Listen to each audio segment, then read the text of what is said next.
Yeah, hi again. Sorry for the interruption. Phone call in the middle of all that. Let me just finish up ever so briefly with this material because there's a little stuff on HIV just to throw it in, um, and I'll get it for you. So this is where we stop with the herpes, and that's just what they look like. I just want to show you the picture. Everything else is fairly straightforward. It's the same material. I think the herpes is not a big problem. It's just that from a standpoint other than painful and cosmetic and it certainly interferes with your lifestyle. Fortunately, there's more treatable today because of the advent of really good antivirals in that category we've talked about.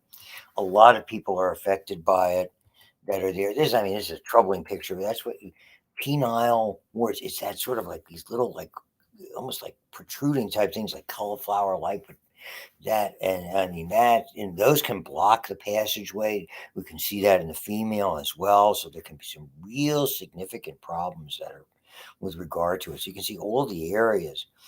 3 months after infection, there's a long delay, and so a lot of times people have been contagious before they demonstrate themselves. And so that's really a problem. Birth canal interference, the different cancers that we're seeing so many of, and they went over all the different types that were there, and that's what they look for. These particular types of cells, these anytime you start to see regular lining cells, and what you look for with warts is you look for those cells to demonstrate what are called inclusion bodies. That's evidence of the viral DNA that stains. That's one of the tests. Was when I would remove warts, even on the lower extremity, I sent them all in. The only way you can confirm it was a wart is to see those stains reflecting that. And it was, if they said inclusion bodies in whatever layer, then that's what it was. And so that's, and lastly, a little nugget, and I hope there's no troubling pictures. So it was recognized, it was around. I've told you that story so many times already because we were seeing it in the mid 70s in Philadelphia. And really it was because of its appearance in healthy, otherwise healthy homosexual men. That really was the problem. So there was no real reason.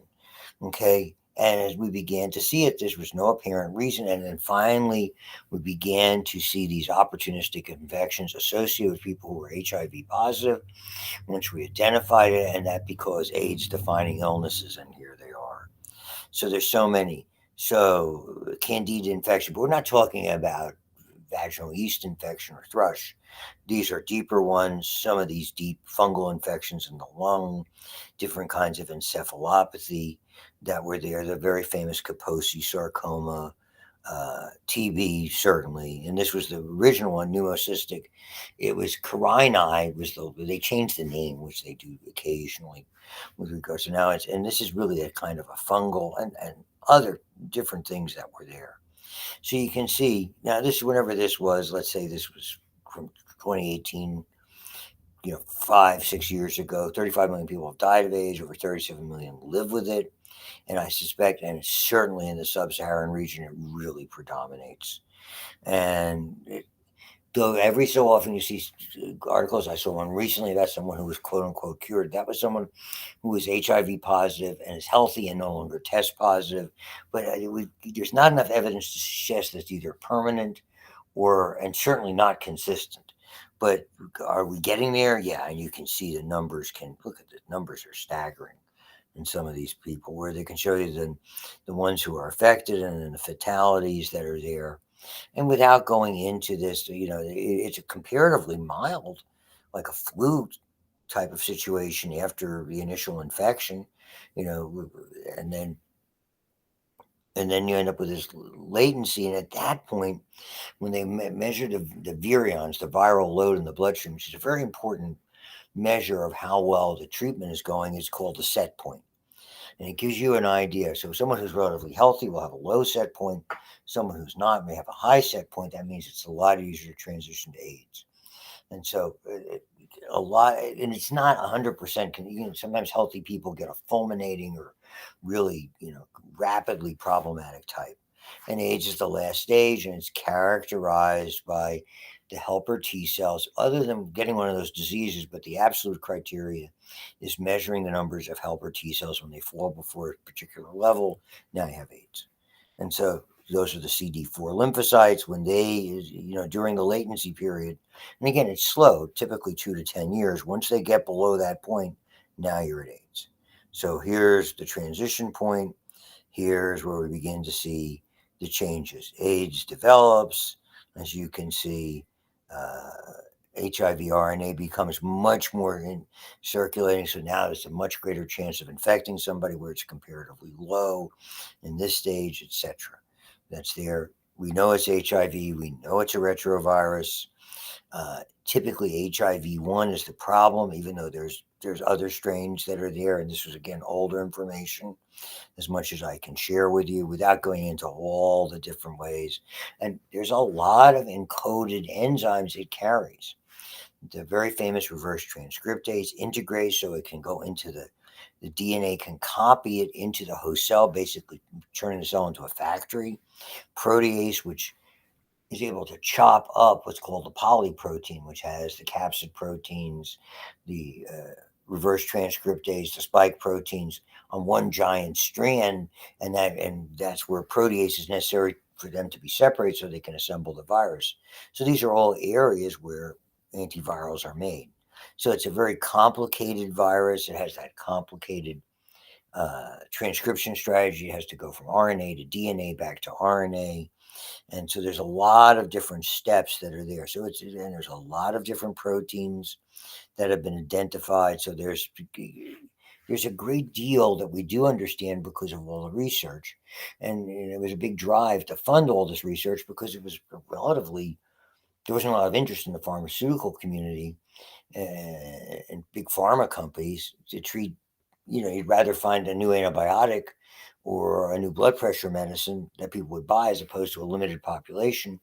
And because of political pressure and financial pressure, particularly from the entertainment industry, which had some very prominent people affected by it, actors, musicians, etc. They had a lot of money, and they created something called the Orphan Drug Act, and that had nothing to do with orphans. It had to do with orphan diseases with limited number of people comparatively, and financial incentive and time incentives to create, various kinds of antiviral treatments. And it's the virus. They fuse the cells, as you can see, allowing the virus to spread while hidden from the antibodies. There's all sorts of things that it does that are there. And then without going into all of this, I just thought I'd give you a little quick overview. Helper T cells killed by HIV. So you have immune infected macrophages and dendritic cells. So these are cells that have it and survive, but now there are reps. I mean, it integrates with them. So they don't function normally. You don't have an immune response, and then that's the helper T cell counts before under 200 of those per microliter at that point. And school's out. Now you're in AIDS, and at that point, it means it's fatal to shorten your lifespan. Half of untreated patients progress to AIDS within 9 to 10 years. Others with low viral set points can survive for many years. So that set point is an important one that's there. Sexual contact, blood and blood products, mother to child. Treatment is very effective at preventing the mother to child. So if it's really important as we identify and make sure that potential moms who are at risk of transmitting it are receiving treatment. That's why it's so important for them to get care, which is not always, it's not spread through casual contact or these kinds of things, where they talk about mono being the kissing disease. That's not AIDS.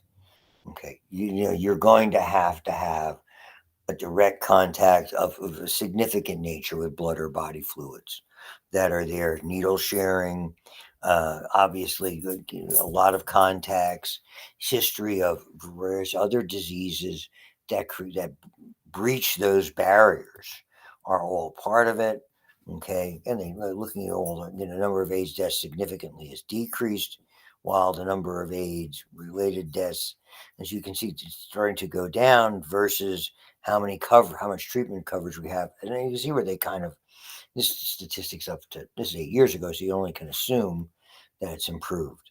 So the antiretroviral therapy is, and it's changed to non-reverse transcription inhibitors plus a protease inhibitor or a non-reverse transcriptase. So, I mean, there's different combinations where you don't need to go into unless it's a field you're going in.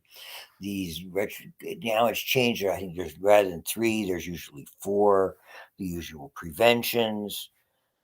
Okay.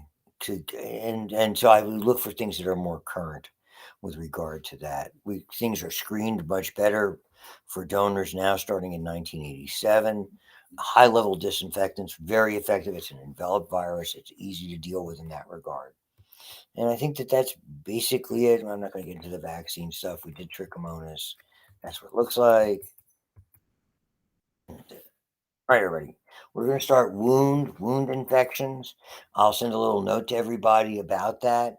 I'll load that material. That's a Nestor PowerPoint, and I have an outline with it that I think is very good because I spent a lot of time with it, and I think it's important to go over because we do see a lot of wounds. And thank you.